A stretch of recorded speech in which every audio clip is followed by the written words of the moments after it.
시민 여러분 안녕하십니까? 재난긴급지원금 잘 쓰고 계시는지요? 저도 오늘 좀 사용해봤는데 정말 도움이 많이 되더라고요. 지역경제, 동료경제도 살리고 서민경제, 가게에도 도움이 되는 이 재난긴급지원금 8월 31일 이전에 꼭 잘 사용하시길 바라고요.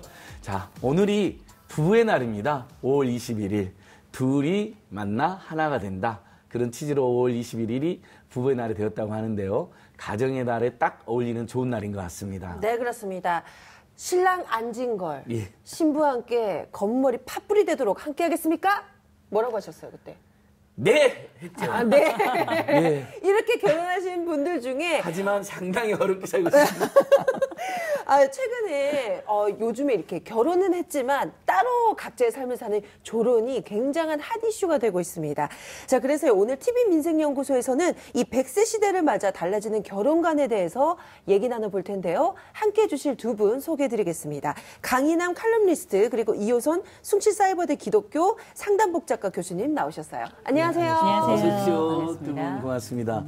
이 교수님 자주 나와주시니까 참 좋습니다. 네. 예. 요즘은 이제 결혼이 필수가 아니다. 이제 이런 흐름도 많이 지나고 있고 네. 또 부부들 예전에는 특히 여성들이 많이 당하고 살기도 했는데 요즘은 이제 서로 뭐 참지 않는다. 이제 이런 얘기 많이 나오는데요. 교수님 어떻습니까? 교수님 이제 사실 가정행복 전문가시잖아요. 네. 이 100세 시대 결혼관 많이 바뀌고 있다고 봐야죠. 그죠? 예. 이제는 사실 100세를 넘어서 100 플러스 시대가 됐고요. 이 100 플러스 세대를 살다 보니까 우리에게는 완전히 다른 세상이 도래했습니다. 이를테면 이혼 불가 시대에서 이혼 가능 시대로 또 노년 연애 불가 시대에서 노년 연애 촉진 시대로 예. 가고요. 심지어 우리가 생각했던 결혼도 관리 거에는 검은 머리 팥불이 될 때까지 일생에 한 번이었는데 이제는 검은 머리 가발 될 때까지 여러 번에 걸쳐서 이런 시대가 도래했기 때문에 우리가 세상을 오래 살기만 한 게 아니라 그만큼 결혼에 대한 생각이나 이런 세계관도 많이 달라졌구나라는 걸 한눈에 알 수 있죠. 예. 네, 그렇습니다. 사실 최근에 그 백일섭 씨가 조론에 관해서 이제 나 조론했어요 이러면서 얘기를 하셔가지고 굉장히 전 국민적으로 관심 받으셨는데 선생님 이 조론이라는 게 어떤 생활 방식인지 좀 알려주세요. 원래 조론이란 말은 이제 일본의 이 작가가 이 조론을 권함이라는 이러한 책을 씀으로써 우리에게 이제 소개가 됐는데 네. 조론은 일단 이혼은 아니고 일단은 이제 결혼 생활에 있어서 졸업이라는 말처럼 일단 결혼 생활은 떠나고 그 대신에 결혼 생활을 유지하면서 각자 자기 나름대로의 삶을 개척하는 그런 형태의 어떤 결혼 생활 모습이다 이렇게 보시면 될 것 같습니다. 그렇군요. 결혼 아무튼 요즘 보면 주변에서 결혼 관심이 확 올라가고 있어요. 그 책 추천사 이 교수님 쓰셨다면서요? 네, 그 책 번역된 책의 추천사를 제가 썼는데요. 네. 제가 보니까 잘 썼더라고요. 네, 네. 조론을 권한 한번 네, 네. 읽어봐야겠네요. 관심 있으신 네. 분들 한번 읽어보시고요. 자, 그렇다면 이혼은 아니지만 부부가 독립적으로 생활하는 조론 어떤 생활 형태일까요? 여러분 함께 보시죠.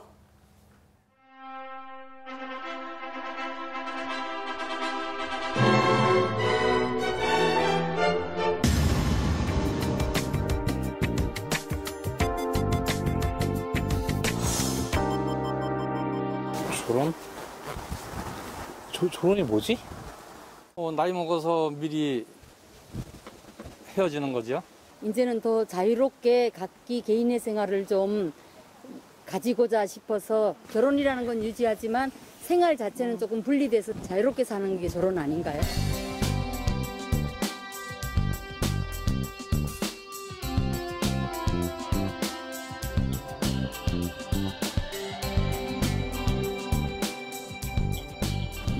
아내가 원한다면은 뭐 따라줘야죠. 근데 우리 같은 경우는 원치는 않을 것 같아요. 그거는 아버님 생각이시고.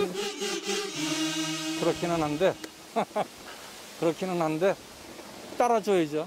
요즘 뭐 세월이 그러니까.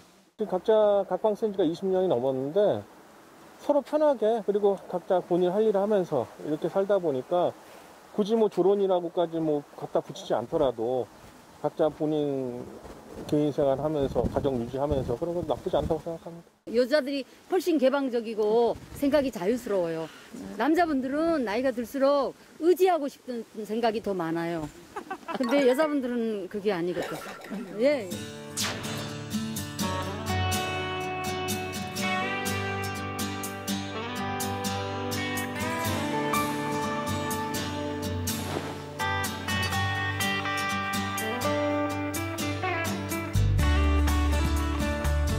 섬세한 주부의 손길에 곱하기 3배 정도는 해야지 까다로운 컴플레인이 없도록 해야 되니까요.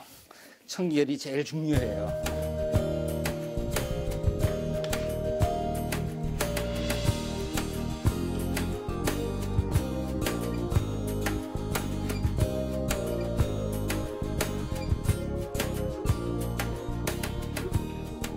같이 산다는 것은 상대한테 상당한 배려가 필요한 거죠. 내가 원하는 대로만 할 수 없는 거예요. 서로 다른 객체로서 각각의 욕구가 다르고 자기가 원하는 바가 다른데 그것을 각자 배려하지 않고 한다면 케이오스가 되는 거죠.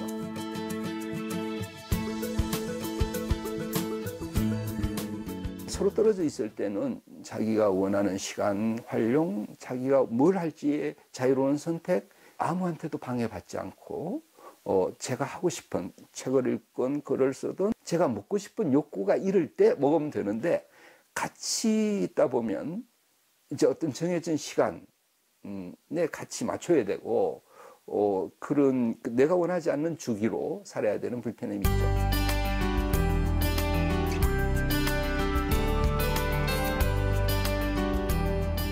지금 엄마의 삶을 사세요. 엄마가 원하는 걸 택해서 사시지 나에 대해서 내 삶에 관여하면서 행복을 추구하려고 하지 마세요 라고 딱 잘랐어요. 그래서 저희 아들, 딸들은 우리 부부가 어떻게 살든 관여치 않아요.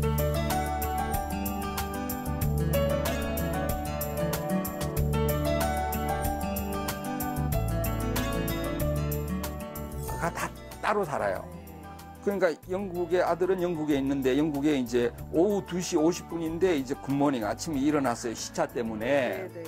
그러니까 여기에 이제 아침 인사를 묻는 거죠. 그리고 오늘 무슨 일이 있는가.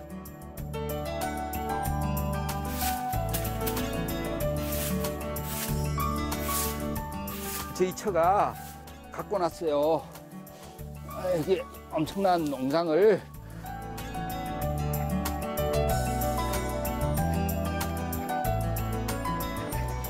어제 첫 수확하고 오늘 2번째 수확이에요.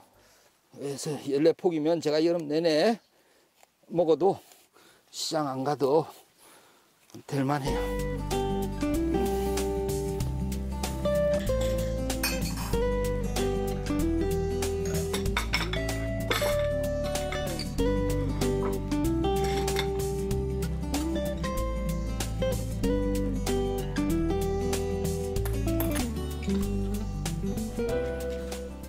저희 처 사진을 간혹 보면서 겸상하는 마음으로 저희 처가 만들어준 이 귀한 음식을 늘 이렇게 감사하면서 즐기고 있죠. 너무너무 극진하게 아들을 챙겼던 전통적인 엄마예요. 이제 우리 아이들 다 컸고 2인 삼각일 필요가 없겠다.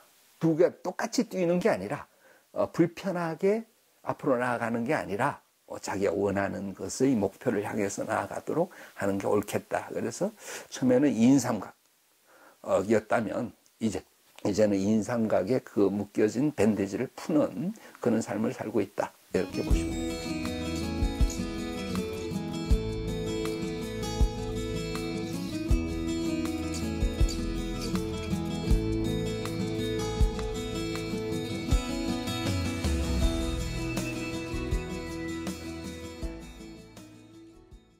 네, 화면을 보니까 이 따로 떨어져 살지만 이 아내를 사랑하는 마음이 여기까지 전달이 되는군요.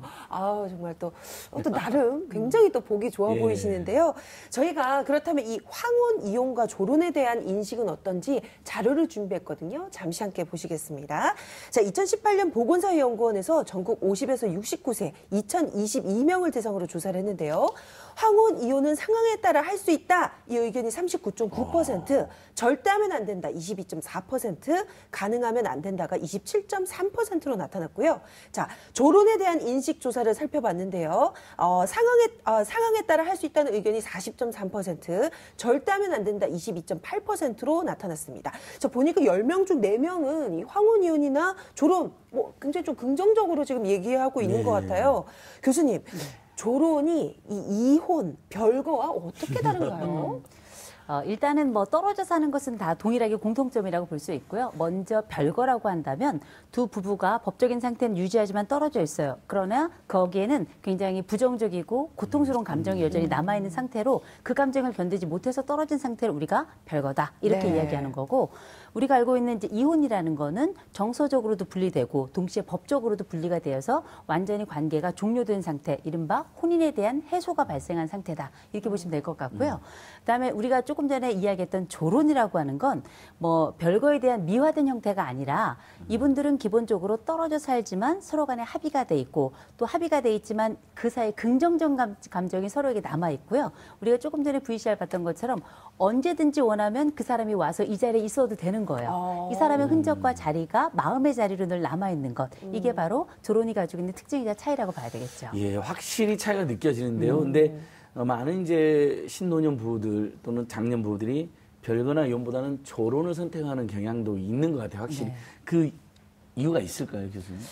일단은 뭐 서로에게 공간을 허락해 주는 거고, 이제 당신이 애썼고 수고했으니 당신이 원하는 삶을 이렇게 한번 살아보십시오. 이렇게 이야기하는 건데, 이게 까딱 잘못 외부에서 비치면 사이 안 좋아서 떨어진 거 아니야? 뭐 이런 느낌 들 수 있잖아요. 그래서 사실상 우리가 가지고 있는 이 감정적인 불편함에 대한 해소, 이런 것들도 조론이라는 게 떨어져 있으면서 오히려 더 간절한 마음이 생겨나는 거거든요. 좋은 감정이 있을 때는. 그래서 실제 우리가 가지고 있는 감정의 불편함도 어느 정도 좀 해소를 하고요.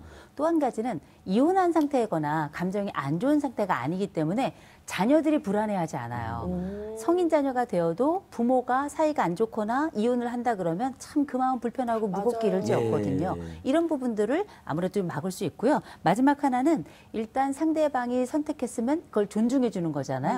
그러니까 뭐 어떻게 보면 남들이 볼 때 속은 어떨지 모르겠지만 있어 보이죠. 네. 굴하다. 좀 있어 보이죠. 쿨해 보이죠. 네. 아, 그렇습니다. 저 선생님께서는 이제 칼럼이나 책을 통해서 굉장히 조론한 분들 많이 만나보셨잖아요. 자, 그렇다면 기억에 남는 분들 있으실 것 같아요. 이를테면 이제 A씨 사례 같은 경우에는 부인이 예를 들어서 이제 낮에 주로 시간을 내서 활동하는 이제 의사 직업이고, 본인은 이제 밤에 글을 써야 된다든가 아니면은 이제 그 음악 활동, 음악 수집이라든가 연구 이런 것을 겸해야지 되는데, 두 부부가 그러니까 활동하는 동선이 달라요.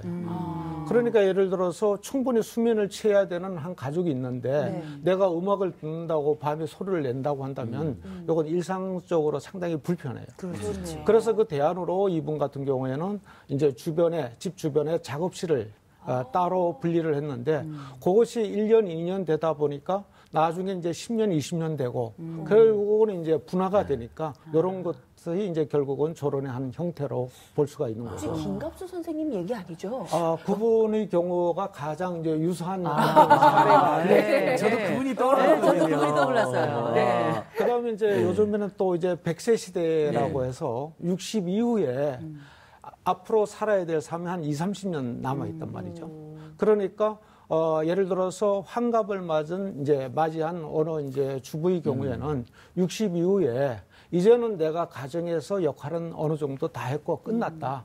이제는 내 삶을 내 방식대로 한번 살고 싶다 하는 얘기죠. 이를테면은 꿈을 미뤄뒀던 뭐 내가 프랑스식 자수를 한번 배운다든가 공방에 가서 가죽 공예를 한다든가 아니면 자연 탐사라든가 뭐 세계 탐사에 나선다든가 하는 그런 방식이 일단 조론의 사례로서 기억이다. 근데 교수님 이야기 들어보니까 좋긴 한데 아무래도 좀 경제적으로 한 세대가 아니라 집을 하나 더 얻는 거잖아요. 사거나 임대라거나.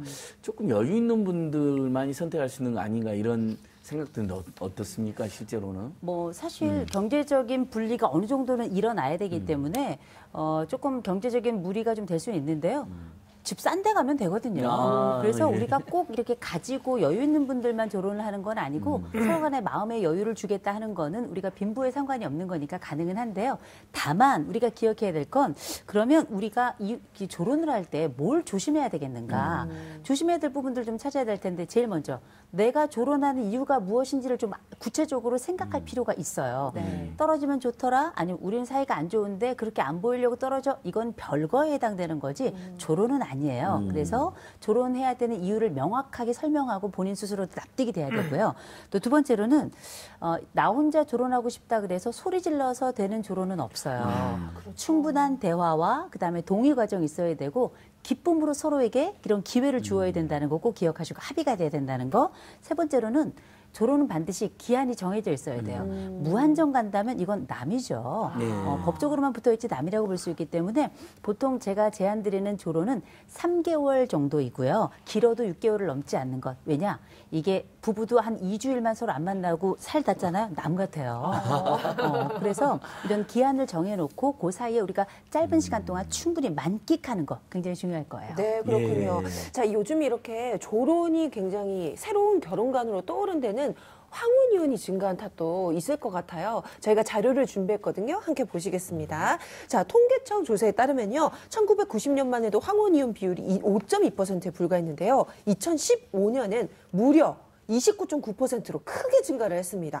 야, 이런 거 보면 정말 뭔가 이 동전의 양면이 있는 것 같다 이런 생각도 드는데요. 자, 아까 말씀하셨던 것처럼 뭐 경제적 자립이 좀 있어야지 결혼도 할 수 있는 거 아니냐 뭐 이런 비판적인 시각도 있고요. 작가님은 이에 대해서 어떻게 생각하시는지 궁금하네요. 그렇죠. 일단은 이제 조론에 따르는 어떤 예상되는 문제랄까 위험성이 있다고 한다면은 일단 혼자 산다고 하는 거는 이 외부인을 다시 또 자유롭게 만날 수 있는 환경이 조성되는 아주 매력적인 그런 조건이거든요. 그러니까 외도의 어떤 위험에 노출될 수 있는 그런 문제가 있고 또 아까 선행 우리 교수님 말씀하신 것처럼 경제적인 문제. 예, 결국은 한 가족이 써야 될 것을 두 가족이 두 집으로 나눠서 써야 된다는 그런 문제도 있고 그 다음에 이제 이 의지할 데가 없다. 원래 특히 그 노년기 부부들은 그 부부가 상호 의지를 해야 되는데 맞아요. 결국은 혼자 산다고 하는 것은 그런 의지하는 의식처로부터 분리가 된다는 그런 그 문제가 예상이 되고 그 다음에 결국 혼자 산다고 하는 것은 새로운 고독에 직면하는 그런 문제가 있는 거죠. 예. 그래서 우리가 보통 사회에서 법적 처벌할 때 독방에 수용되고 독방에 가둔다고 하는 것은 그것은 우리가 인간의 사회적 동물로서 반사회적인 형태의 처벌을 한다는 것을 알 수가 있는 거죠. 예. 조론과 별거 사이가 좀 아슬아슬한 느낌도 드는데요. 이 교수님 어떻게, 근데 이제 우리가 오늘 부부의 날 조론을 조망하는 것은 뭐 별거나 이혼을 뭐 조장하려는 취지는 전혀 아니고 어떤 행복한 결혼 생활의 한 형태로서 제가 부각하는 것 같은데요. 어떻습니까? 이 건강하고 행복한 조론의 조건이 있을까요? 어떤 점을 노력해야 된다든지. 예. 있죠. 일단은 서로 미워하지 않아요. 충분히 사랑합니다. 그래서 한시적으로 당신과 나의 자유를 만끽하자는 상호 간의 합의이기 때문에 일단 말씀드렸던 기한을 제한하는 것. 그래서 기한 안에 원래 짧게 주어져야 가슴이 더 뛰고 그 사이 열심히 막 하고 싶은 일을 하게 되잖아요. 네네. 그 열심히 하고 싶은 일을 그 기한 안에 할 수 있도록 제한하는 거 굉장히 중요하고요. 두 번째로 우리 작가님 말씀하셨죠. 자기 감정 관리 굉장히 중요합니다. 왜냐하면 눈 돌리면 딴 사람이 거기 있다. 그래서 때로는 내가 혼자 처음에 생각했던 그런 꿈의 영역에서 시간이 지나면 외로움과 고독이 닥쳐올 수 있기 때문에 자기 감정 관리하는 거 굉장히 중요하고요. 또 한 가지는 배우자에 대한 책임을 반드시 상기해야 됩니다. 내가 배우자가 있고 그와 함께 해야 되고 또 그를 돌볼 의무가 있다는 것. 그래서 어떤 가족 행사뿐만 아니라 배우자가 아픈지 아닌지 자주 연락하고 안부 전하고 그 묻는 과정에서 사랑의 고백 잊지 않는 것 굉장히 중요하죠. 네, 이것도 굉장히 궁금했는데 마지막 질문으로 좀 드리고 싶어요. 지금 시대가 워낙 빠르게 변하고 있잖아요. 수명도 늘어났고. 앞으로의 결혼관 어떻게 바뀔까요, 교수님? 제가 생각하기도 하고 또 다른 미래학자들이 이제 몇 분이 드물게 말씀하신 건데 아마 우리가 살아야 될 이 세상 앞으로 2050년 정도 되면 우리 한 150살 정도 산다잖아요. 그런데 그렇게 되면 한시적 일부 일처제가 되지 않겠나. 우리가 지금 이제 일부 일처제를 살고 있는데 우리가 검은 머리 팥불이 될 때까지 살고 있지만 이제는 조금 오래 살다 보니 당신하고 나는 한 30년 먼저 살아보고 그다음에 괜찮으면 뭐 연장하든가 그리고 네. 이제 아니면 이제 두 번째 또 다른 생활을 또 세 번째 또 다른 생활을 해도 인생이 남아 돌아요. 이렇다 보니 아마 한시적 일부 일처제의 가능성이 있지 않을까 한번 미루어 짐작해 봅니다. 그렇습니다. 작가님 그 마지막으로 이 결혼의 기한을 정하는 게 좋나요? 어떤 분은 아까 한 10년 되셨다 이런 분도 있었는데 굉장히 구체적으로 궁금하신가요? 그것만 맞아. 아니 실제로 저희 주변에도 아니죠? 궁금해하는 분 네. 많이 있어요. 그런데 일단은 이제 제 개인적인 입장에서는 어떤 기한적인 그거도 그렇지만은 어떤 상대방이 예를 들어서 요청이 있거나 또 필요에 의해서 예를 들어서 우리가 병원에 입원했을 때 보호자로서 서명을 해야 된다든가 네. 이럴 때는 이제 바로 달려와야지 되는 그런 상황이거든요. 그래서 어떤 제한적인 그 어떤 기간을 정해서 그것을 다시 또 연장하는 이런 방법도 있고 그렇지 않다 하더라도 항상 개방은 돼 있어야 돼. 서로 그 SNS든 어떤 형태든 간에 커뮤니케이션이 항상 돼서 필요할 때 제일 먼저 와줘야지 된다는 게 결혼의 전제 조건이 돼야 되지 않겠나. 네, 이런 그렇습니다. 알겠습니다. 자, 오늘은 부부의 날을 맞아서 새로 변화된 이 결혼관에 대해서 얘기 나눠봤습니다. 지금까지 강인함 작가님, 이효성 교수님과 함께했습니다. 고맙습니다. 고맙습니다. 네. 자, 다음 순서는요, 이 반려인구 1,500만 시대에 함께 생각해 봐야 할 과제를 준비했습니다. 여러분, 화면 함께 보시죠.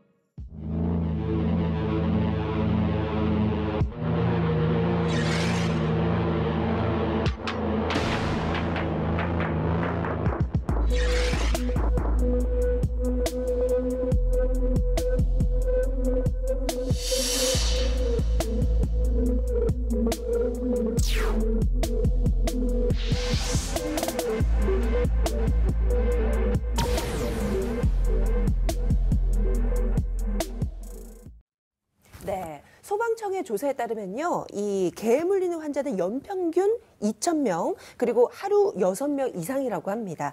자, 반려인구 1,500만 시대에 이 개물림 사고 지금 끊이지 않고 있는데요. 여기에 관련된 대책 없을지 얘기 나눠보겠습니다. 두 분 모셨습니다. 이웅종 연암대 동물보호계열 교수님, 그리고 최인영 서울시 영등포 수의사의 회장님 나오셨어요. 안녕하세요. 어서 오십시오. 네. 작년에도 두 분 오셨었는데 네, 이렇게 반갑습니다. 또 만나니까 반갑습니다. 이 교수님은 여러분 시청자 여러분 원조 개통령 잘 아시죠? 물론이시죠. 여전히 되게 열심히 여러 활동하는 거 봤는데요. 교수님 얼마 전에도 경기도 양평에서 모 연예인이 키우는 것으로 알려진 개가 할머님을 물어서 큰 이슈가 됐고 다들 걱정이 있는데요. 개물림 사고 이렇게 안 생겨야 될 텐데요. 어떻습니까? 이렇게 계속 사고가 반복될까요? 네, 반려동물 숫자도 굉장히 늘어나고 예. 있고 반려인도 굉장히 늘어나는 반면에 지금 우리나라에서는 입양과 동시에 개들의 건강관리 프로그램이라든지 교육 프로그램 같은 걸 의무화를 한다든지 이 교육에 대해서 좀 더 우리 반려인 분들이 교육을 시켜야 되는 것을 생각을 가지셔야 되는데 아직까지는 우리 아이를 교육을 시켜야 될까? 뭐 이렇게 생각하는 분들이 굉장히 많습니다. 네. 그렇다 보니까 아무래도 이제 숫자가 늘어난다는 것은 그만치 사고 위험도 늘어난다고 보시면 되죠. 네. 숫자 늘었는데 교육인 훈련은 부족하고 네, 그렇습니다. 진단. 개를 기를 때 네. 여러 준비를 해야 되는데 좀 부족한 면이 많은 것 같아요. 사실 저도 이제 진돗개를 길러서 이런 사건 사고 터질 때마다 좀 되게 속상하고 네. 안타깝거든요. 그런데 이 경기도 양평 사고, 이번 사고 같은 경우에도 대형견이 입마개와 이 목줄 하지 않아서 좀 문제가 된 것 같아요. 회장님께서는 이런 입마개 논란에 대해서는 어떻게 생각하시나요? 네, 뭐 입마개들을 뭐 해야 된다, 안 해야 된다, 뭐 이렇게 뭐 워낙 논란도 많고 우리 개는 해야 되는지 안 해야 되는지 뭐 이런 조건도 뭐 까다롭고 어쩐지 헷갈리긴 하는데 제 생각에는 뭐 맹견이 당연히 해야 되는 거지만 맹견이 아니어도 입마개는 꼭 해야 된다 생각합니다. 그래서 이유는 보통 산책할 때 보면 비둘기도 있고 네. 다람쥐도 있고 고양이가 지나가도 얘들이 이제 순간적으로 흥분해서 뛰기 시작하거든요. 네. 그때 흥분했을 때는 충분히 물수가 있어요. 그리고 또한 또 산책하다 보면 이물 같은 섭취가 굉장히 많아서 그런 잦은 사고로 병원에 자주 내원을 하거든요. 그러다 보니까 입마개는 우리의 안전을 위해서 아무래도 하는 게 좋지 않을까 생각합니다. 네, 예. 그렇습니다. 저도 좀 입마개에 대해서 좀 고민을 하고 있는 중인데 이 반려견 교육 참 중요한 것 같아요. 두 분 말씀 들어보니까 그런 중요성이 더욱더 느껴지는데 그래서요. 간다 기환이가 간다 해서 이 반려견을 위한 특별한 곳을 이 김기환 리포터께서 방문하셨다고 합니다. 여러분 함께 보시죠.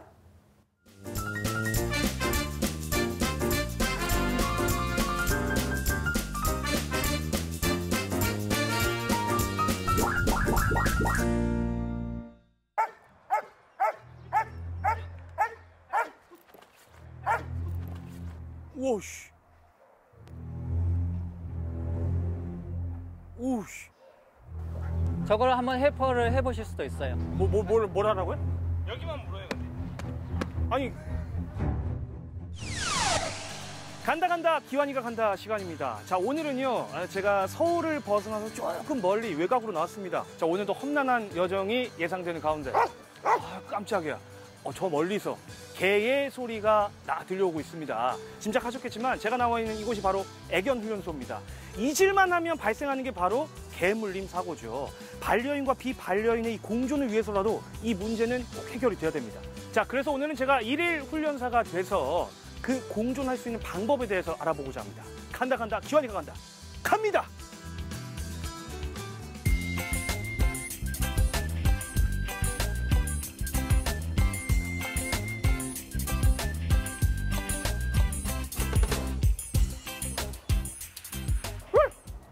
안녕하세요. 안녕하세요. 네, 어서 오세요. 네. 반갑습니다. 반갑습니다. 저는 이제 제 소개를 잠깐 드리면, 네네. 대통령 밑에 네네. 개무총리라고. 총리가 언제 임명됐죠? 제가. 대통령 개무총리. 반려인들과 또 비반려인들 어떤 하모니, 이 조화를 좀 이루어야 되거든요. 네. 그래갖고 시청자분들께 오늘 그런 방법들에 대해서 좀 알려드리려고. 네네. 예, 제가 온 건데. 뭐 각오는 돼 있으신가요? 말씀드렸잖아요. 개무총리.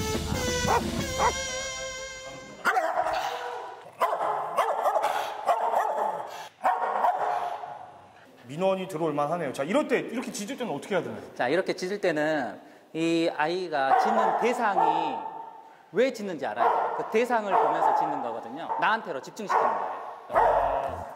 숙구, 이리 와. 이런 식으로? 네네, 앉아. 옳지. 바로 그냥 짖는 게 멈춰버려요. 네네. 자, 짖는 대상이 자기를 위협한다고 생각하기 때문에 그 대상을 좋아하는 대상으로 바꿔주는 거예요. 고배, 짖지 마. 고배 앉아. 고배 앉아. 귀여워, 미치겠다. 자, 간식을 좋아하다 보니까 네네. 바로 그냥 여기에 집중이 딱 돼버립니다. 네, 그렇죠.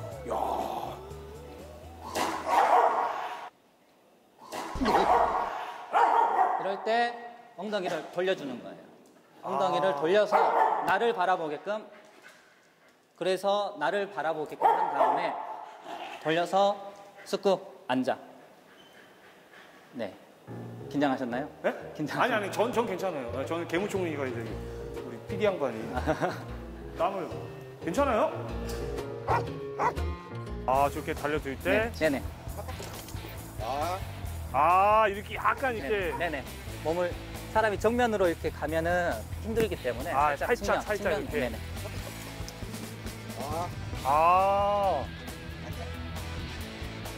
자, 못 가.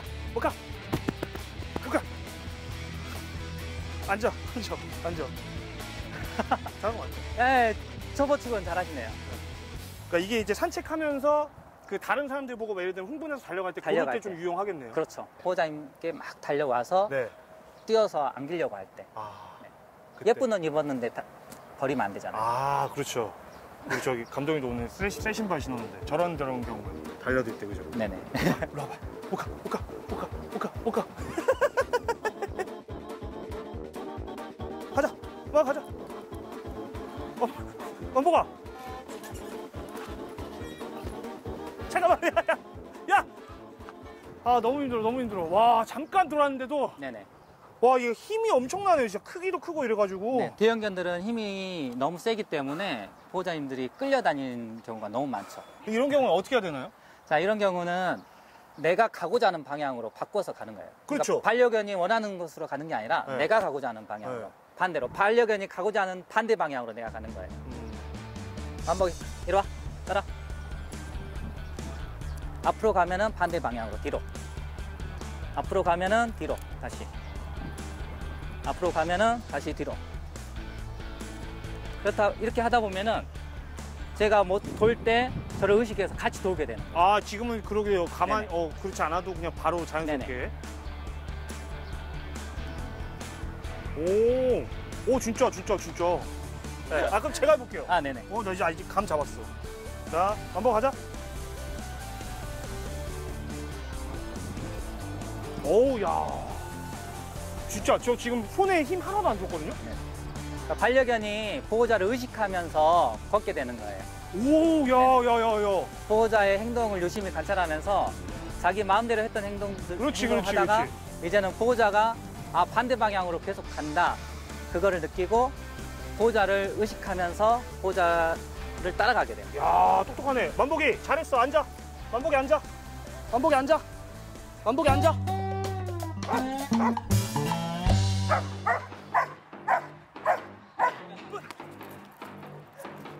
와, 씨. 와. 저거는 못하겠다. 저거는. 저걸 한번 해퍼를 해보실 수도 있어요. 뭘 하라고요? 여기만 물어요. 아니.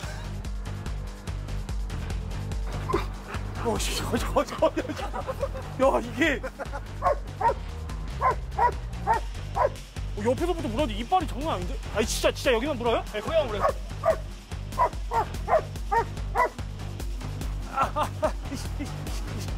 야, 물은 힘 장난 아니야. 우와, 우와. 주량이어서 올려줘! 이제 훈련이 됐으니까 이런 거잖아요. 네, 그렇습니다. 안 되면 어디를 물어도 막. 내일 방송 출연 못 하시죠? 근데 하라고. 자, 매니저님 덕분에 아주 알짜배기 훈련들만 잘 배운 것 같습니다. 아, 네. 현실은 개물림 사고가 참 많이 발생하고 있는데. 그렇죠. 네네. 매니저님께서는 그 이유가 어디에 있다고 보시나요? 보통 보호자님들께서는 내 반려견을 왜 교육시켜야 되는지 모르는 경우가 굉장히 많습니다. 반드시 반려동물은 교육이 필요하고요. 네. 보호자님들도 먼저 사전에 교육을 반드시 받으셔서 이러한 개물림 사고가 미연에 예방될 수가 있습니다. 일종의 패티켓이라고 해야 될까요? 네네. 그거 조금만 몇 개만 더 짚어주시죠. 반드시 이제 대소변 봉투를 챙겨서 가시는 게 가장 좋고요. 네. 모두가 청결해야 되니까. 그렇죠. 네네. 그리고 아무리 내 반려견이 착하더라도 항상 줄을 반드시 챙기고 줄 매고 나가셔야 되는 거고요. 내가 혹시라도 내 개가 공격성이 있거나 물 가능성이 단 1%라도 있으면 네. 반드시 입마개를 착용하는 것이 다른 사람들을 보호하고 또 다른 사람들도 내 반려견에게 쉽게 다가올 수 있는 그런 문화가 조성될 수 있을 것 같습니다. 네, 잘 알겠습니다. 여러분, 잘 들으셨죠? 반려동물 인구 1,500만 시대입니다. 반려인과 비반려인 모두가 조화롭게 행복하게 살기 위해서는 서로에 대한 배려 그리고 패티켓을 잘 지켜주는 게 아닐까 싶습니다. 맞죠? 물론이죠. 그렇습니다. 자, 간다 기완이가 간다 여기까지입니다. 저희는 더 알찬 주제로 돌아오겠습니다. I will be back.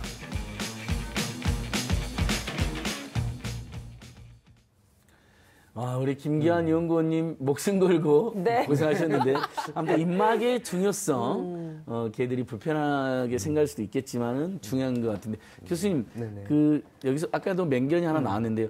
맹견이 아니라도 우리 개들에게는 다 공격성 있는 거 아니면 공격성 있는 개가 좀 따로 있는가요? 많은 분들이 궁금하시더라고요. 네. 개들은 영역을 지키는 동물이거든요. 자기 공간을 지키는 동물이기 예. 때문에 꼭 맹견이라고 해서 공격성이 있는 것이 아니라 모든 견종은 공격성을 가지고 있는 거예요. 근데 아무리 순한 반려견이고 애완견이라 하더라도 공격성을 가지고 있다고 보시면 되고요. 그래서 어렸을 때부터 교육이 그마치 중요하거든요. 어렸을 때 모든 반려견을 입양했을 때 교육을 시켰을 때 생후 3개월에서 5개월 때는 사회성 교육이라 그래서 개들이 사람, 동족, 환경, 소리 이런 민감한 행동을 하잖아요. 네. 이런 행동을 하지 않도록 미리 사전 교육을 어렸을 때부터 시켜주셔야 되거든요. 보통 강아지 교육을 시키실 때 우리에게는 무니까 사나우니까 훈련 교육을 시켜야지가 아니라 사납지 않을 때 예절 교육을 철저하게 시켜주고 난 다음에 하나씩 사회성 교육 끝나면 이제 복종 교육을 통해서 많은 사람들과 함께 소통하고 어우러지는 그런 교육을 반드시 시켜주셔야 됩니다. 아, 그렇군요. 자, 그래서 저희가 소방청에서 조사한 이 자료를 하나 준비를 했습니다. 이 개물림 사고로 119 구급대 병원 이송 환자는요, 해마다 2,000여 명이 넘어서 3년간 6,800여 명이 병원에 갔습니다. 자, 개물림 사고를 줄이기 위해서 이 목줄이나 입마개를 착용하지 않을 때 처벌을 강화하자는 의견이 무려 56.6%로 지금 1위를 차지를 했는데요. 회장님, 외출 시에 이 목줄과 입마개를 하지 않으면 어떤 법적 제재를 지금 받고 있나요? 보통 이제 맹견의 같은 경우에는 특히 뭐 아메리카 피플 테리어나 뭐 도사형 같이 뭐 여러 가지 맹견들이 있지만 그런 친구들이 입마개랑 목줄을 하지 않는다면 300만 원에 대한 과태료를 물게 되어 있고요. 네. 또한 그 친구들은 형사적이랑 모든 그런 피해 보상을 할 수 있는 책임 소재가 분명하기 때문에 14살, 14세 이상이 되어야만 외출이 가능해요. 그리고 동거 외출하는 자가 같이 자가 데리고 나가는 14살 자가. 이상이 돼야 돼서 어느 정도 책임을 충분히 끌 수 있어야 되고 반려인 자체가. 그리고 올해 3월 자체 공포대행 시행법에 보면 그 맹견 자체가 사람을 사망 사고에 일으키게 하게 된다면 3년 이하의 징역이나 3천만 원 이하의 벌금을 물게 되고요. 그냥 단순한 상해 사고를 일으킨다 하게 되면 2년 이하의 징역이나 2천만 원 이하의 벌금을 물게 돼 있습니다. 네. 예, 아무튼 우리 수의사님 잘 설명해 주셨는데 막 이름만 들어도 좀 살벌한 우리 강아지들 이름이었는데 교수님 근데 법적 제재도 중요한 것 같아요. 왜냐하면 좀 소홀히 하신 분들도 있었던 거니까. 근데 그래도 좀 근본적 대책이 무엇일까요? 네. 보통 이제 반려동물 교육이 해마다 정부 뭐 지자체에서 많이들 생기고 있거든요. 근데 실질적인 교육이 이루어졌으면 하는 바람이 있고요. 실질적으로 이제 교육 시스템 만들어졌을 때 사람만 교육받는 것이 아니라 우리 아이들과 같이 교육받는 시스템을 더 만들어주게 되면 사람들이 더 공감할 수가 있고요. 지금 우리나라에서 제도적으로도 좀 더 도입할 수 있는 것이 외국 선진국 같은 경우에는 뭐 미국의 CGC 프로그램이라는 것이 있거든요. 네. 이것은 책임감 있는 보호자에게 주는 이 교육 프로그램이 의무화가 되는 거거든요. 네. 또한 독일에서는 2002년도에 세계 최초로 헌법으로 동물 보호 국가로 지정이 됐습니다. 그래서 맹견이나 공격성이 있는 개들은 의무화로 교육을 또 받으셔야 되거든요. 네. 그래서 이런 것들도 선진국에 잘 돼 있는 제도를 우리나라에서 도입을 해서 우리나라에서도 이제 의무화 교육을 조금씩 전환시키는 것이 좋지 않을까. 아직은 우리는 반려견 교육 의무화가 안 돼 있는 거죠? 네, 지금 아직까지는 의무화는 돼 있지 않지만 그래도 이런 늘어나고 좋은 있다. 프로그램을 만들기 위해서 많은 노력들을 하고 있고요. 우리나라에서도 미국의 CGC 프로그램 응용한 뭐 KCMC라고 해서 한국의 매너 있는 시민견이라는 프로그램이 만들었어요. 뭐 이런 것과 그다음에 대단히 아파트 단지에서 예절 교육을 시키는 이런 교육을 활성화하려고 하는 노력들이 굉장히 많이 이루어지고 있기 때문에 앞으로 굉장히 많은 변화가 있지 않을까 생각이 됩니다. 네, 수의사님, 수의사회에서도 이렇게 주장하시는 것 같던데 이 반려견 교육 의무화 어떻습니까? 네, 반려견 교육 의무화 자체를 뭐 계속 말씀드리고 있지만 이렇게 뭐 체계화되어 있지 않아서 저희들 뭐 단체나 여러 가지들에서 민원을 많이 넣고 있는 상황에서 매년 뭐 연수 교육처럼 의무 교육을 해서 반복적으로 시간을 정해놓고 매년 할 수 있게 하는 방법을 의논하고 있습니다. 네, 그렇습니다. 자, 이제 또 여름이 되잖아요. 그러면은 이 반려견과 함께 외출하시는 분들 굉장히 이제 늘어날 것 같은데 교수님, 이 시청자분들을 위해서 좀 꿀팁 좀 알려주세요. 산책할 때 이 반려인과 비반려인의 에티켓, 이 굉장히 중요하잖아요. 네. 올바른 산책 문화만 확실하게 시키더라도 집에서 문제가 되는 공격성이라든지 통제불능 이것을 해결할 수가 있거든요. 네. 산책 그러면은 무조건 우리 아이들 데리고 밖에 나가면 산책한다라고 생각하시는 분들이 굉장히 더 많습니다. 맞아요. 이 산책 나가는 것은 바른 산책을 해야 되거든요. 소통하는 산책이 이루어져야 됩니다. 예를 들어서 밖에 산책할 때 혹시 마킹 여기저기도 많이 하시죠? 많이 해요. 네, 개들이 막 뛰어나가면 사람도 덩달아 뛰어나가고 네. 또 냄새를 맡아준다. 또 긴 줄을 해서 막 이제 다니시는 분들이 굉장히들 많거든요. 또한 요즘 또 많이 또 늘어나는 것이 줄 없이 다니시는 분들이 또 굉장히 많습니다. 보통 개를 무서워하는 사람들은 그냥 아무리 작고 귀엽다 하더라도 굉장히 무서워하거든요. 맞아요. 이것은 개들의 건강에도 문제 연결이 되기도 하고요. 이 교육이 잘 되면 건강에서 첫 번째로 개들이 굉장히 좋아지고 있습니다. 보통 밖에 나가서 짖음과 공격성이 많으면 스트레스를 굉장히 많이 받거든요. 네. 그렇기 때문에 올바른 예절 교육을 시켜줄 수 있도록 해주는 것이 필요로 하죠. 그렇군요. 항상 이렇게 산책을 나갈 때 반려인들은 우리 강아지 귀여워, 말 잘 들어, 착해라고 생각하지만 사실 또 개를 무서워하는 분들도 많으니까 그분들의 입장도 항상 좀 생각을 해야 될 것 같습니다. 그러니까 우리 개는 순해요. 이런 분들 많잖아요. 근데 맞아요. 그런데 이제 갑자기 외출 전에 조금 공격성이 보이면 그때는 어떻게 응급 조치가 필요할까 있을까요? 교수님? 네, 보통 우리 개는 순해요 이렇게 얘기하더라도 개들은 돌발상이라는 것이 있거든요. 순간적으로 발생할 수 있는 사고들이 있기 때문에 늘 주의를 해주셔야 되고요. 특히 요즘 산책하시는 분들이 많다 보니까 또 개를 좋아하시는 분들 굉장히들 많잖아요. 그래서 개들이 이제 짖거나 아니면 아까 처음 영상에서 보셨던 것처럼 특정인을 주시를 할 때는 아무리 개를 좋아하더라도 함부로 가서 개를 만지면 절대 안 되거든요. 맞아요. 네. 만약에 이런 거 꿀팁이라고 하면은 예를 들어서 정말 사랑스럽고 이쁜 반려견은 만져도 돼요 해서 보호자에게 물어봅니다. 물어봤을 때 보호자는 만져도 돼요. 만지라고 했으니까 만지려고 할 거 아니에요. 네. 근데 제가 우리 아이를 만지려고 했더니 걔가 뒷걸음 치거나 고개를 돌리거나 네. 이런 경우는 걔가 싫다라는 거거든요. 싫다. 보호자가 허락은 했어도 만지면 안 돼요. 네. 개가 싫으니까. 그렇죠. 예, 예. 그리고 네. 혹시 만지려고 할 때는 전면에서 가서 앉아서 만지지 마시고요. 45도 틀어가지고 냄새를 탐색하고 걔가 나에게 다가오는지 냄새를 맡고 몸을 허락하는지 확인한 다음에 만져주시는 것이 바람직합니다. 네, 그렇습니다. 그 회장님께 여쭤보고 싶어요. 지금 우리나라도 많이 이제 선진국화 되고 있지만 특히 이런 반려인 문화에 있어서는 조금 아직도 부족한 면이 많은데 외국의 경우에는 맹견 관리가 어떻게 되고 있는지 궁금하거든요. 보통 이제 외국에 대해서는 굉장히 엄격하게 통제가 되고 있는데요. 뭐 예를 들어서 뭐 영국 같은 경우에는 위험한 개법이라고 이렇게 지정을 딱 정부에서 해서 특별 통제권을 딱 줘서요. 네. 맹견들에 대해서는 무조건 정부의 허가를 받아서 키워야 되고 소유 자체도 굉장히 권한을 이렇게 구분을 확실히 하고 있거든요. 네. 또한 이제 독일 같은 데 보면은 주마다 반려견 면허 시험 같은 거를 보게 돼서 면허 시험. 자격을 꼬박 주게 되고요.